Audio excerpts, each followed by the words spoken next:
What is going on, everybody? Welcome back to another episode of the MLB Swing for the Fences show here on the Run Pure Sports YouTube channel. Talking today's 6-game MLB slate, a little bit of a smaller slate here on Monday night, but as usual, joined on Monday by Mr. JT Hayes. JT, how you doing on this Monday afternoon? I'm doing good. It's finally getting nice and warm here in Atlanta and most other places in the United States. Busy weekend, and like you said, only a 6-game slate here. They could have made it a little bigger and started at 6:40, but why do that? Why not give us the smaller slate on a Monday? A little slower start to the week, so here we go.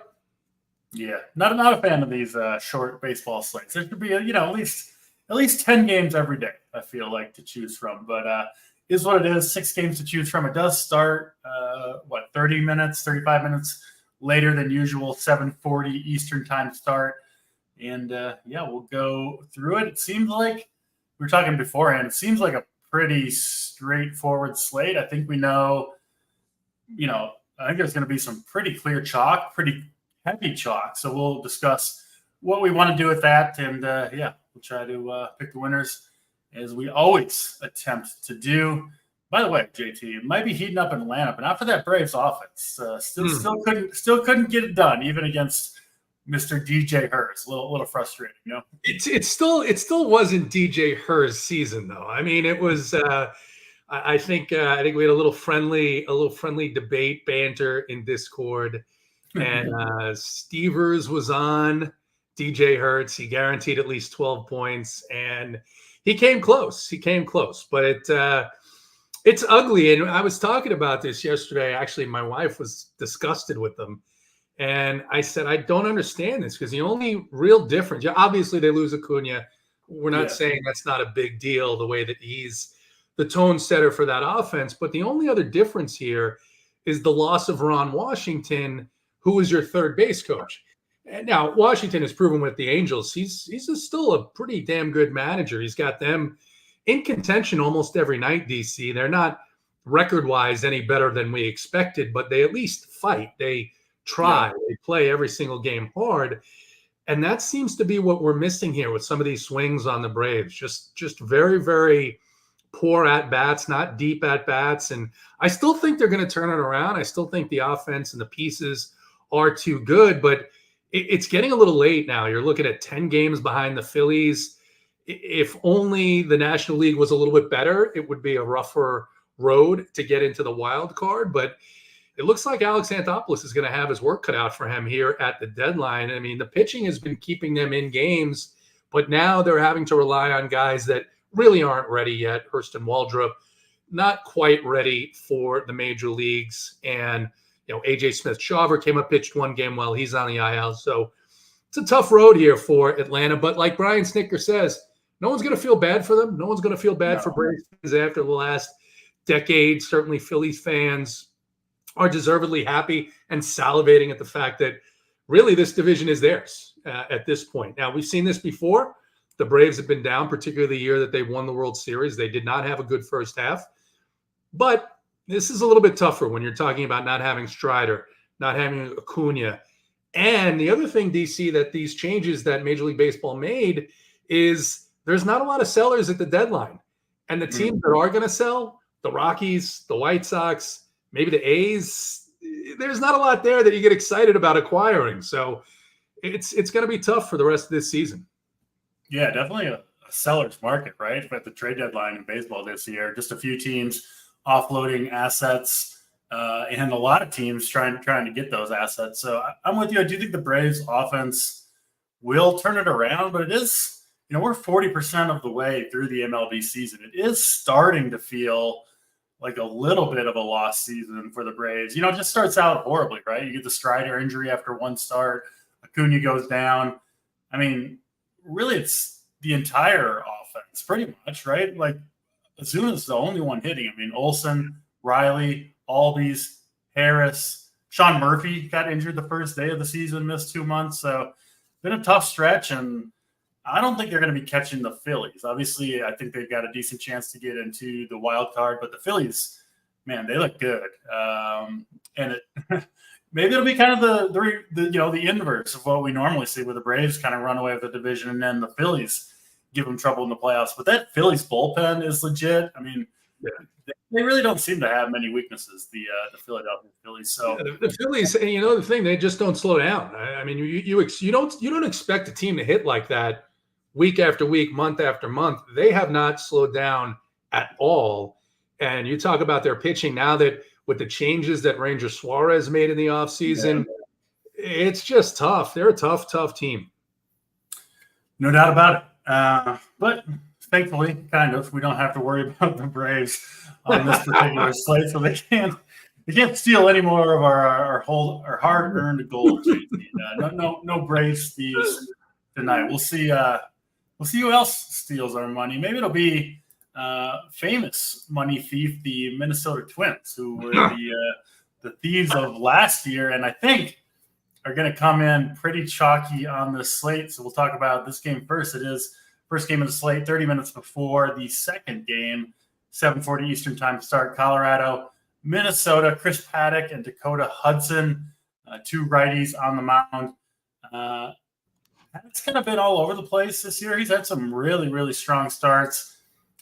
Mostly recently, he hasn't pitched super well, but he has had some tough matchups. Going into New York, no Twins ever do well pitching, hitting, anything in New York. Kansas City before that, who has been one of the better stories of the season so far. Texas, Cleveland, New York again. So really the last, 5 starts have been tough matchups for Paddock, and you see that in the results. But if you go back to some of the easier matchups, against Seattle, I put up 29 DraftKings points. Against the Red Sox, 28. The White Sox, 36. So, and then, you go back one more start in Baltimore, he's at -10. So he does seem to be, almost more than any other pitcher, kind of matchup sensitive, where he kind of crushes in the spots where you think he maybe should and struggles in the spots where, it looks like he should struggle. Today, he gets about as good a matchup as you can have against this Rockies team. They did okay against the Cardinals pitching over the weekend, but still an amazing matchup for Chris Paddock. He's down at 7,100 on DraftKings after, struggling in 4 of his last 5 starts, 7,800 on FanDuel. So a nice price point there. And I do think he's going to end up being one of the 3 pitchers who carries most of the ownership on this slate. We'll talk about Dylan Cease and Logan Gilbert later on, but I think a lot of people are going to go to Paddock here. Honestly, it's kind of hard not to. I mean, the Rockies have a team total of 3.3. The Twins are -240 favorites in this one. So Paddock looks good to me. And then the Twins bats, like we talked about, they do have by far the highest team total on this slate, sitting around 5.2 runs projected by the markets. And Dakota Hudson just not any good in or out of Coors Field. He has been a little better out of Coors Field, but still a pitcher to target, specifically lefties hit him well. And I do think we'll see a lot of people flock to this Twins offense. We know how that typically goes when they're chalked, though. So interested to see what you're doing with the Twins, with Paddock. We'll get, frankly, a lot of ownership locked in this first game of the night. Over to you, JT, for Rockies and Twins. Yeah, it's hard to argue with this matchup, so we'll stick to the matchup perspective, both for Paddock and the Twins. It's the ownership here that's the biggest concern.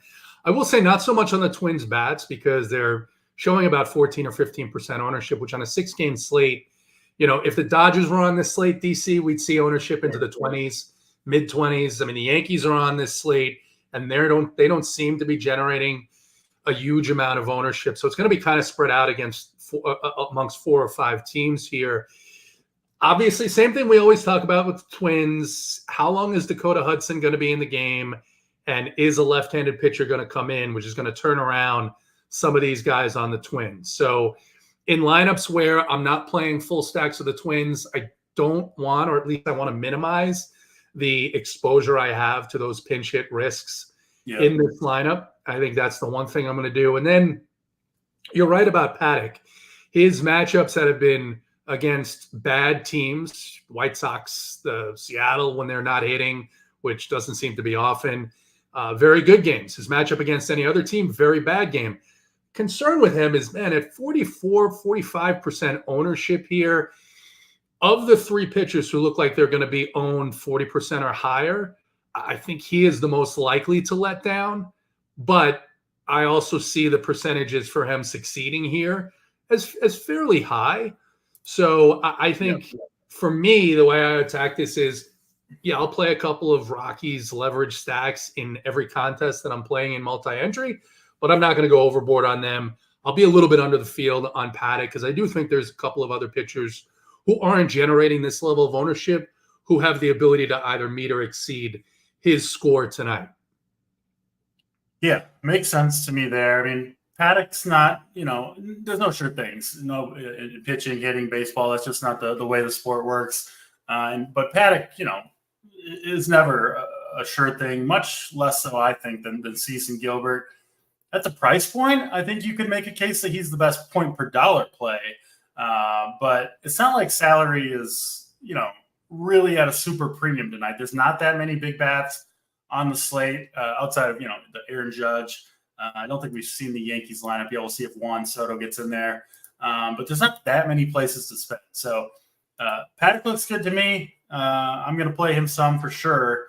But again, not quite as safe, I think, as some of the other chalky options that we'll get to. And, there are other, I think, reasonable lower owned pitchers to go to if you do want to get away from the chalk. Twin side of the ball, Dakota Hudson is kind of like a classic pitcher who you want to stack against almost, right? He's a high walk rate. He's walking, 10% of the batters he faces, which is super high. He doesn't strike anybody out. So he just gives up a ton of base runners because it's just, he can't get the strikeouts. He walks people. So there probably will be guys all over the bases in this game, just a matter of if the Twins can get the big hits to get them home.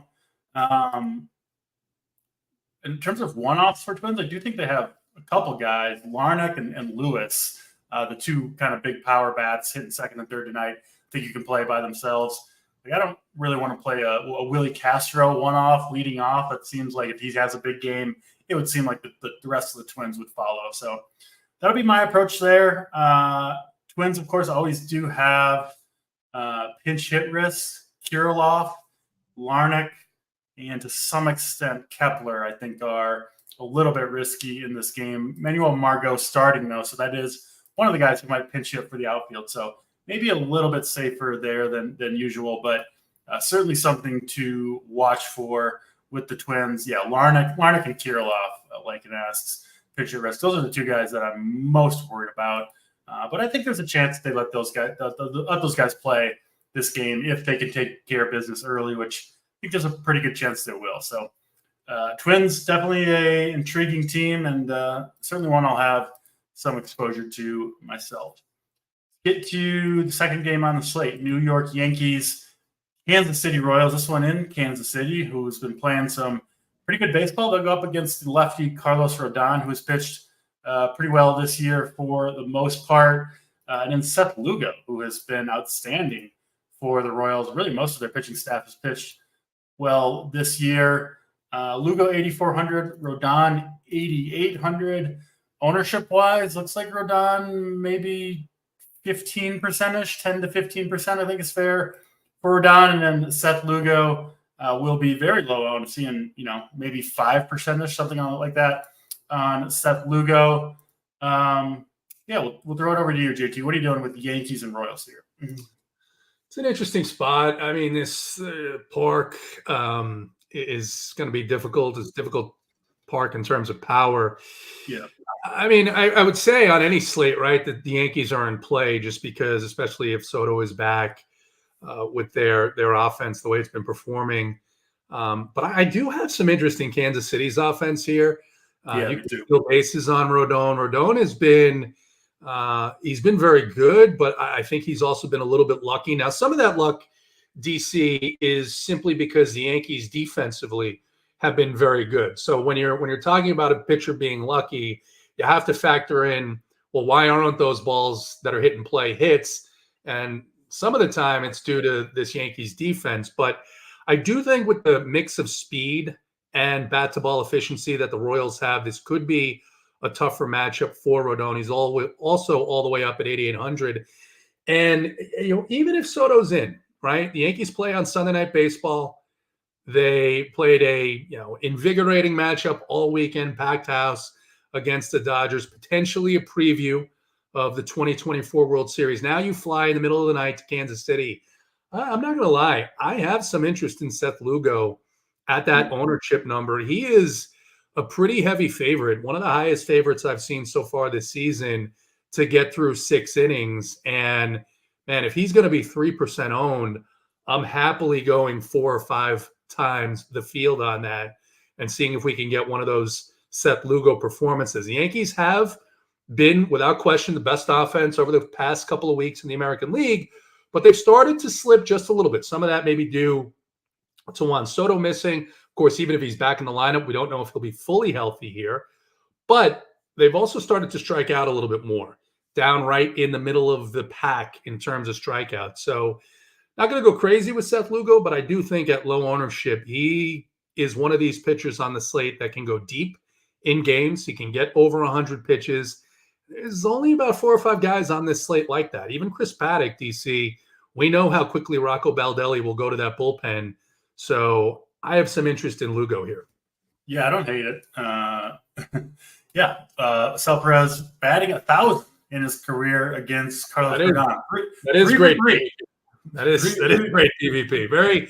A very insightful comment there, Richard Smalls. We appreciate that. Yeah. I think Lugo's interesting at that ownership as a way to get away from what we know will be very heavily owned pitching. And then I'm with you on the Royals bats. To me, they set up pretty well or match up pretty well against Rodon, right? They have, like you said, good contact skills on a lot of these guys, and they can also run. Rodon's given up 10 stolen bases on the year. Garcia, Witt, both guys who, what you want against Rodon is right-handed power. Even better if those guys can, make contact frequently, because Rodon will give up, hard hit balls. He'll attack with the fastball. He's really kind of a 2-pitch guy to right-handed hitters.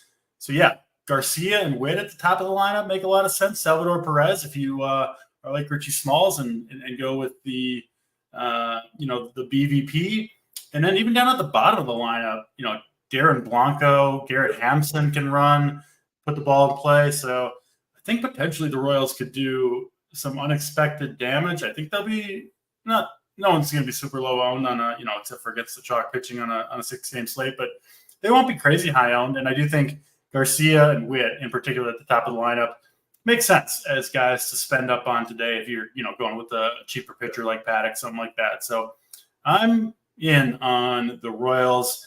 I do, in general, take too many hitters against Carlos Rodon. I'll admit that. It doesn't work out all that often, frankly, but I'll probably be going back to it here. No word on Soto yet. He's projected to be in there from where I'm seeing most places. Are you willing to play him if he's in there? Any worry about, obviously he's missed a few games here with that elbow injury. What are you doing with Soto? And then Aaron Judge, always a question mark. Are you paying off for those guys if they're in the lineup? Yeah, I mean, look, I'm not going to avoid the Yankees here. As much as I have interest in Lugo, we know what this team can do. So the lineup will be a factor. You do have some guys in this lineup. I mean, they sat Rizzo, but if Rizzo's back in the lineup, you get a lineup with Rizzo and LeMahieu. Now it starts to look a little bit better for Seth Lugo, above and beyond the ownership. So, but I won't avoid Yankee stacks. I just don't know how much of them I'll have. They come in around the middle of the field for me here on this slate. Again, remembering that, hey, we don't like to play teams that play the Sunday night game and then travel. It just seems to generally be a tougher way to collect fantasy points with those teams. And then the Royals are showing about 9% ownership. Some guys at the top are going to be a bit heavier, obviously. But Dairon Blanco is a guy that I was going to mention myself just because of that stolen base upside. He gets on base and he's off to the races. So 3,300 in the 8 hole. He's not going to be very highly owned at all. Yeah, I certainly expect the Royals to be stealing bases here if they get a chance with, roughly half their lineup. I think should be running on Carlos Rodon, who's, not the easiest guy to score against. I would expect the Royals to try to kind of push the issue with the, getting going on the base pass. That's Kansas City and New York. Let's move to Toronto and Milwaukee next. This one pretty much a toss-up in the betting market. Brewers slight favorite, sitting around minus 110 or so. Colin Rea pitching for Milwaukee. It's been decent this year, at least results-wise. Not a huge believer in his, but he does have a pretty clear split where he is quite a bit better against right-handed hitting than he is left-handed hitting. And the Blue Jays really don't have many lefties to speak of. Dalton Varsho, their best left-handed bat, but he's not a guy who really crushes righties in general. The other two who probably will be in the lineup tonight, Spencer Horwitz, prospect, who I'm not, don't think is a super great hitter, and then Kevin Kiermaier, who I don't really play very often either. So most of the big Blue Jays bats, rather, are, righties, and not super excited to play those guys against Colin Rea. And then Jose Barrios pitching for Toronto. We kind of know what to expect from him. I will say on the road here, he's been much worse on the road this season than at home. And that's a trend for Barrios throughout his career. So kind of like the Brewers here, seeing some chatter about them in chat. I certainly agree with it. They've got some pretty good lefties in the lineup, and they're just an offense that's done a lot of damage, over the course of this young season. So I'm in on the Brewers, less so in on Milwaukee. I'm not touching either of these pitchers. What about you, JT? Brewers and Blue Jays here. Interested in the Brewers here. You potentially are going to get 5 lefties in this lineup. So Barrios both on the road and then a bunch of left-handed batters. A team that also will run a lot, and you can certainly run on this Toronto team. DC, I don't play Toronto a lot, and I am probably going to continue that tonight. I don't have a ton of interest in Colin Rea just because, if he gets through 4 innings, I think Milwaukee considers that a win, and they're happy to move on to the bullpen. He just doesn't – there's not a lot of strikeout upside. But I guess if you needed it and you wanted to get away from Paddock, it's not the worst idea in the world. The way that this Toronto team is sort of lacks punch at times. But he's probably not someone I'm going to have in my pool. And then I think I'm probably going to just X Barrios out and not get any shares of him tonight in this matchup. In with you on the Milwaukee Brewers. Yeah, I think Rea will limit the damage here, but I just don't think he's going to get enough strikeouts to get there in the end, even at that low price one, especially when, we talked about what a great spot it is for Paddock. Really, really good spot for Dylan Cease and Logan Gilbert as well. Some other pitchers, even like an Eric Fetty gets to face the Mariners. So I just don't think there'll be enough strikeouts for Rea, even if he, limits them to 1 or 2 runs over 6 innings. Could still only be 12, 13 fantasy points just with the way he pitches and the way the Blue Jays, like you said, they definitely lack punch, but they also do a very good job of putting the ball in play. Mm-hmm. Toronto bullpen this week. It does look like a pretty good spot for the Brewers. I think, we'll get to, of course, stacks at the end of the show, but I definitely think they are a pretty good way to go against Barrios, who does kind of melt down at times when things start going south. It can unravel for him in a hurry. And the Brewers kind of have a tendency to do that to pitchers with the pressure they can put on teams on the base pass, ability to make contact, all that stuff. So with you on the Brewers, definitely more interested in them than I am the Blue Jays in that game. And I like the Brewers, frankly, to just win that game. Better bullpen, I think a better matchup. And a little bit surprised that the line is as close as it is. Let's get to the second half of the slate. Just 3 more games to talk about. Hit the like button if you're here enjoying this show on Monday afternoon. We do appreciate that. And, of course, promo code DC15 if you do want to join us for all the winners over at Run Pure Sports. U.S. Open week, going to be a fun week of golf. We'll have all the content you need over on the site over at runpuresports.com. All right, that brings us all the way out to the West Coast quickly today. Chicago White Sox and the Seattle Mariners. All these games start right around 9:40 Eastern time, but we will talk about Mariners, White Sox first. We've got Logan Gilbert and Eric Fetty pitching. Gilbert has been a little bit shaky, or at least shakier than he was at the beginning of the season. He was amazing to start the year. He, like most Mariners pitchers, better at home than he is on the road. He is, of course, at home here. And he does get, of course, the really rough the Chicago White Sox lineup. It just really can't do anything right. Tough season for them. And yeah, Gilbert is going to be very highly owned here, I assume. Is he going to be higher owned than Dylan Cease? Looks like Cease is going to carry the ownership. I think that's fair, but I do like Logan Gilbert quite a bit here. I think you kind of almost have to. And then Eric Fetty pitching for the White Sox. He actually has big home road splits as well, but I'm less worried about his than like the bump that Gilbert gets. Obviously a good place to pitch here in Seattle. And listen, it's a great matchup for Fetty as well. This Mariners offense has been really sluggish pretty much all year long. Good place to pitch. And Fetty's been solid this year, kind of surprisingly so. So I think Fetty in play at 7,800 on DraftKings. Of course, Gilbert is at 9,800. And I don't see a ton of bats I like in this one. What do you see in JT between the White Sox and the Mariners?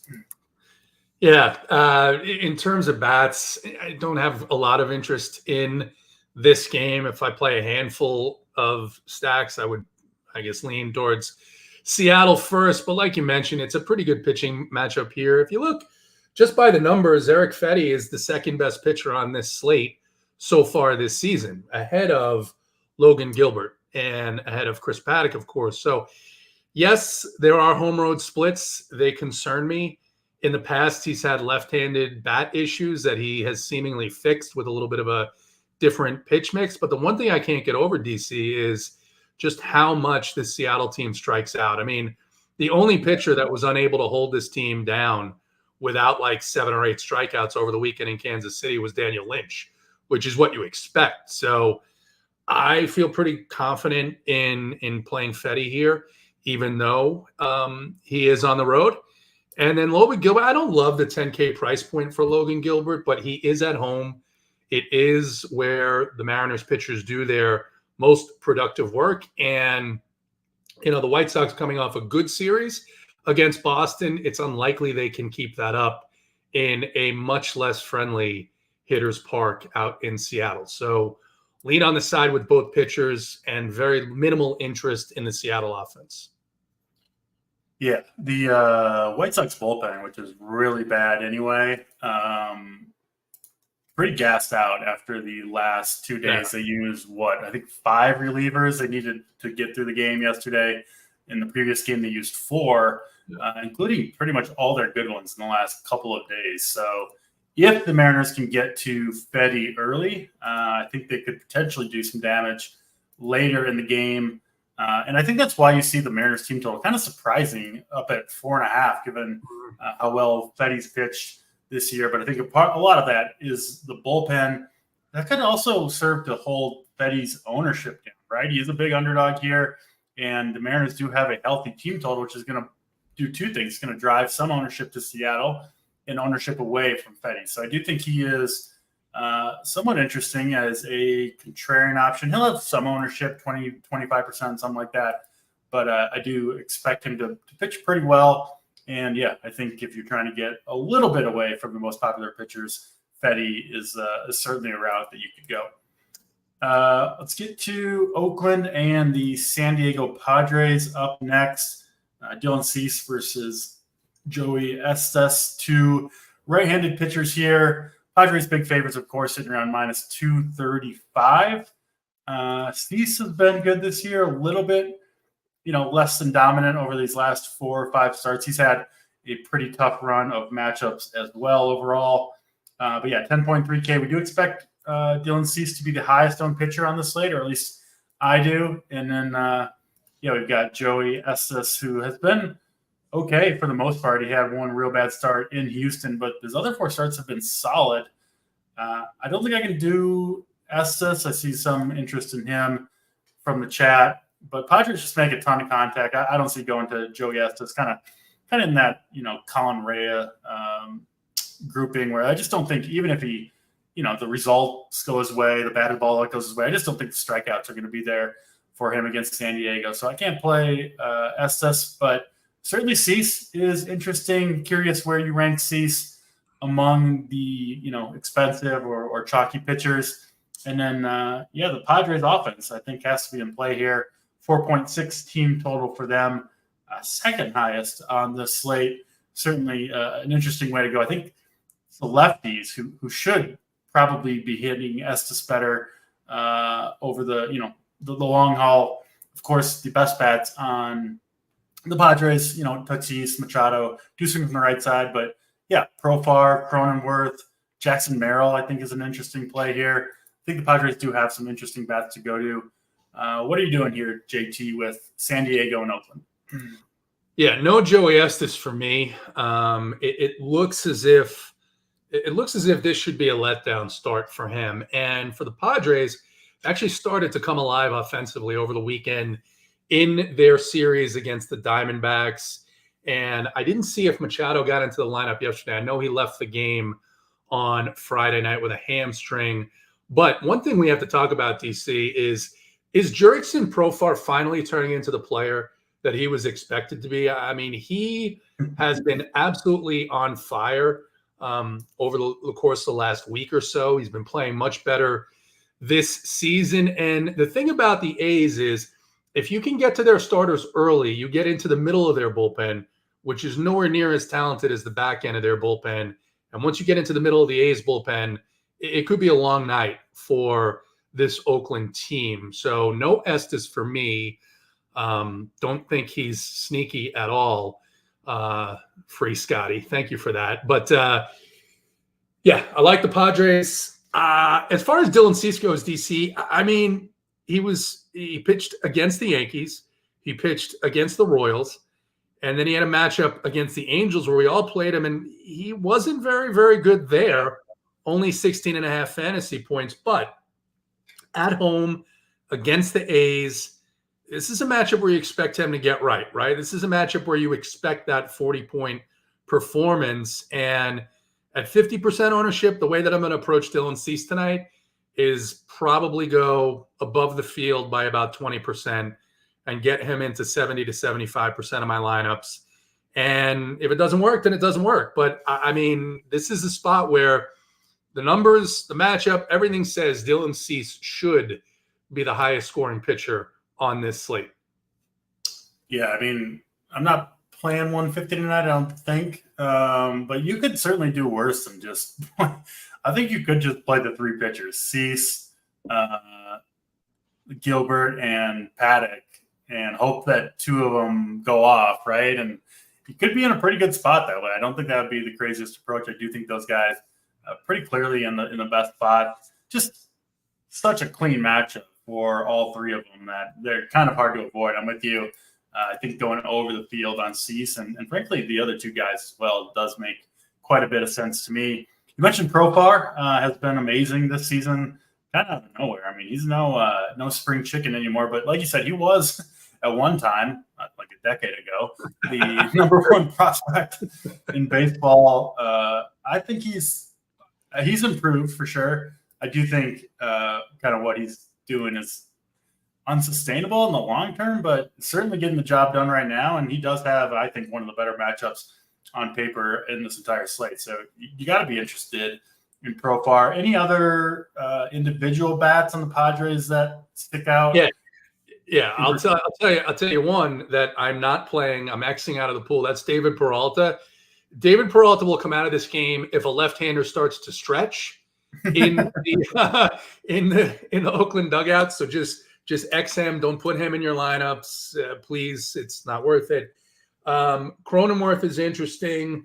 Luis Arias. I mean, this guy's just a hitting machine. You're not going to get a lot of power, but maybe you get a couple of a double, a single, a couple of stolen bases. That wouldn't be too bad.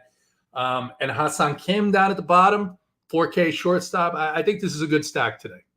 Yeah, I like Jackson Merrill quite a bit. He's been hitting well, hits righties well in general. And I'll say this about Luis Arraez. This is a shorter slate than normal. The fewer games that are on the slate, the more playable someone like Arraez becomes, right? Because if you get a 12-game slate, it's really hard for me to play him because you're probably going to have a first baseman that hits 2 home runs, and he's just not going to be able to compete.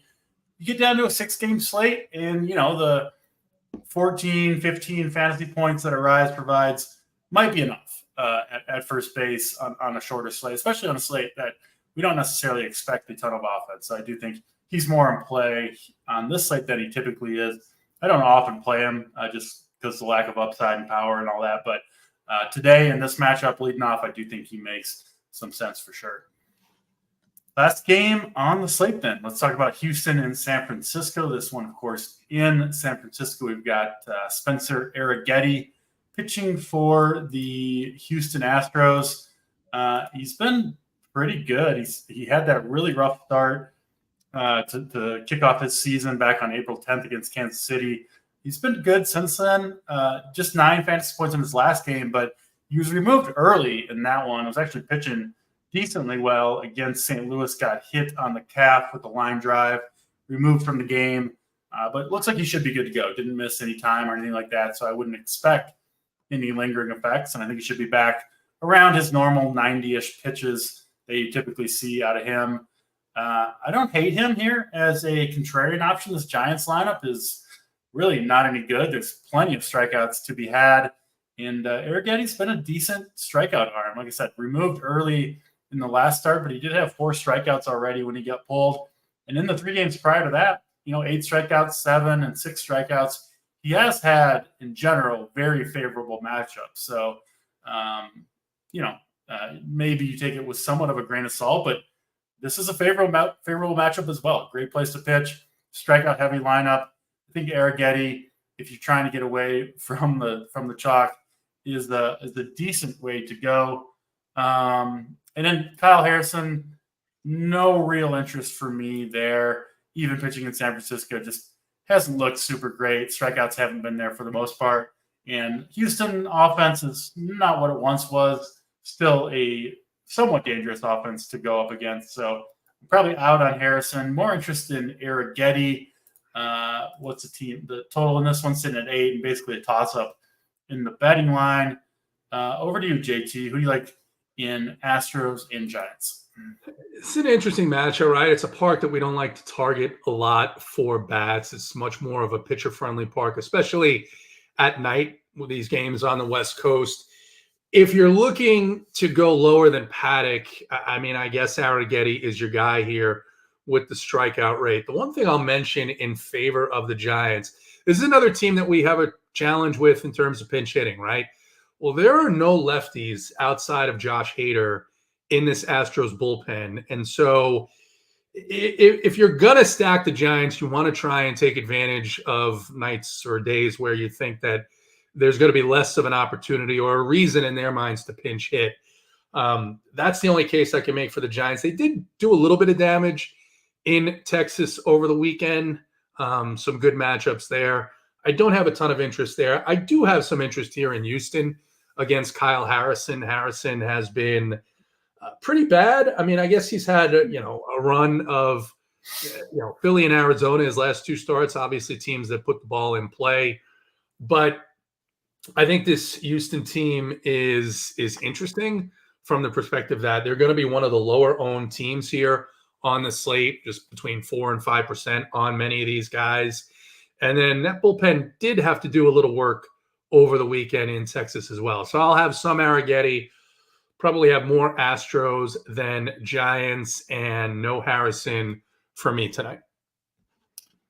Yeah, we've got certainly a similar approach to that one. Yeah, people asking about Tatis in the previous game, of course. Yeah, Tatis certainly in play on the slate.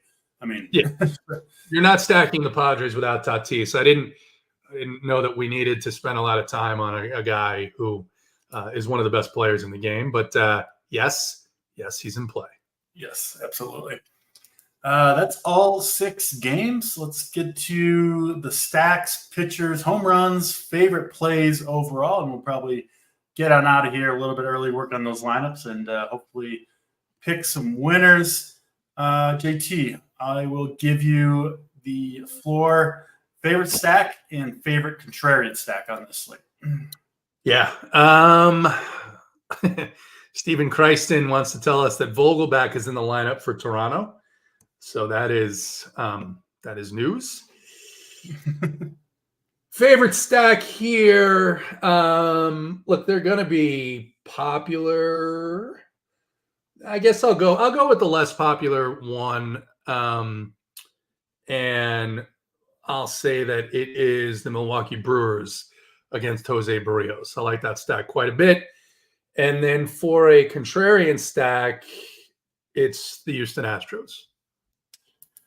All right, I'll pick a couple of different ones.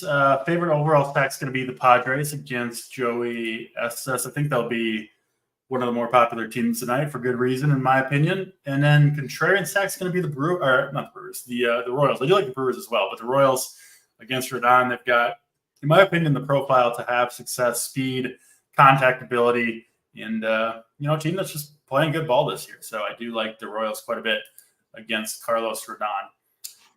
Most important pitcher for you on this slate, JT, who's it going to be? I mean, I hate to take the chalk pitcher, but if I'm going way over the field on Dylan Cease, then he's simply going to be the most important player in any of my lineups tonight. So I'll say Dylan Cease. Yeah, kind of a question you just got to answer with what you're actually doing. So, yeah, it makes sense with Dylan Cease there. Yeah. I'll have plenty of Cease, but Chris Paddock down at 7,100 does provide some savings, and hard for me not to keep picking on this Colorado offense, especially, of course, away from Coors Field. Home run call. Who's going deep tonight, JT?